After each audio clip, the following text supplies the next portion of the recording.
Kasih karunia dan damai sejahtera dari Tuhan Allah Bapa kita dan dari anaknya Tuhan Yesus Kristus menyertai kamu. Amin.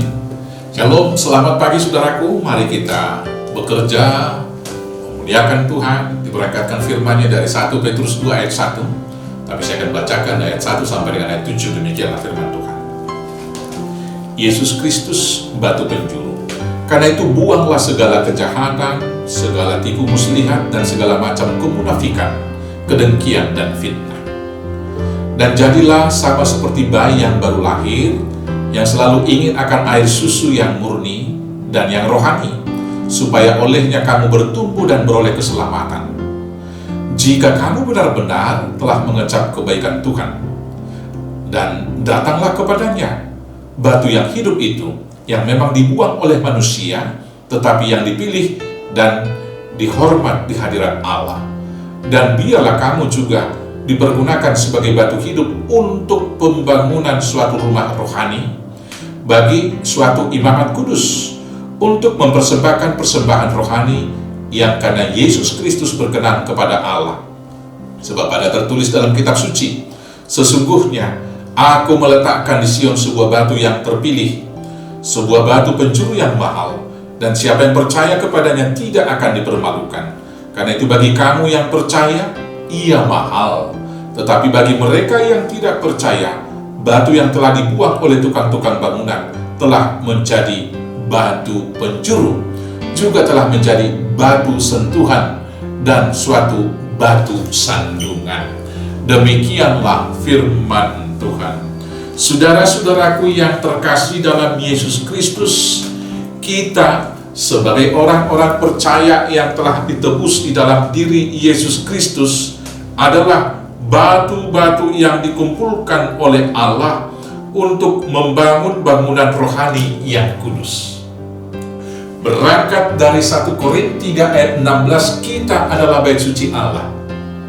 Dan sampai sekarang kita masih giat terus membangun gereja itu.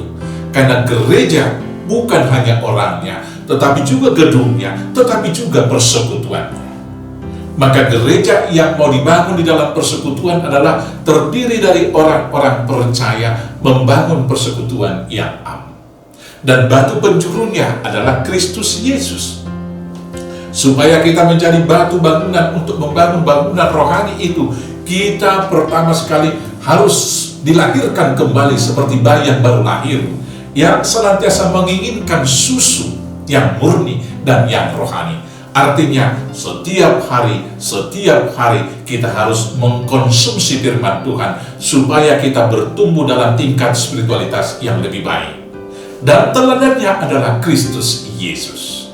Dan segala keinginan, segala potensi, segala talenta yang ada pada kita harus diikat dan dibangun, dan kemudian diletakkan di atas dasar batu penjuru, yaitu Kristus Yesus. Harus takluk di bawah kakinya, sehingga masing-masing kita kemudian membangun satu bangunan rohani yang indah, yaitu persekutuan orang-orang percaya dan yang am. Saudara-saudaraku, kamu adalah batu yang berharga, saya juga adalah batu yang berharga. Sepanjang kita diikat dalam Kristus Yesus, tanpa Yesus kita tidak ada apa-apanya. Maka apapun jabatan saudara, berapapun kekayaanmu, seberapa pintar pun saudara, apapun talenta yang ada pada, sekali lagi, mari kita persembahkan itu untuk membangun bangunan rohani dan yang kudus itu, yaitu gereja yang am, persekutuan orang-orang kudus. Selamat mempersembahkan hidup, selamat mempersembahkan seluruh sumber daya yang ada pada kita untuk membangun gereja Tuhan. Tuhan Yesus memberkati. Amin. Kita bersatu dalam doa. Terima kasih Bapa, karena kami telah ikut menjadi batu bangunan untuk bangunan rohani dan membangun persekutuan, yaitu gereja Tuhan. Ialah kami semua diletakkan di atas dasar batu penjuru, yaitu Yesus Kristus, sehingga sikap dan perkataan kami meneladani Tuhan. Terima kasih Bapa, biarlah kami ikut dibangun menjadi persekutuan yang kudus di dalam Kristus Yesus Tuhan Juru Selamat kami yang hidup. Amin. Selamat beraktivitas. Tuhan Yesus memberkati. Horas, horas, horas.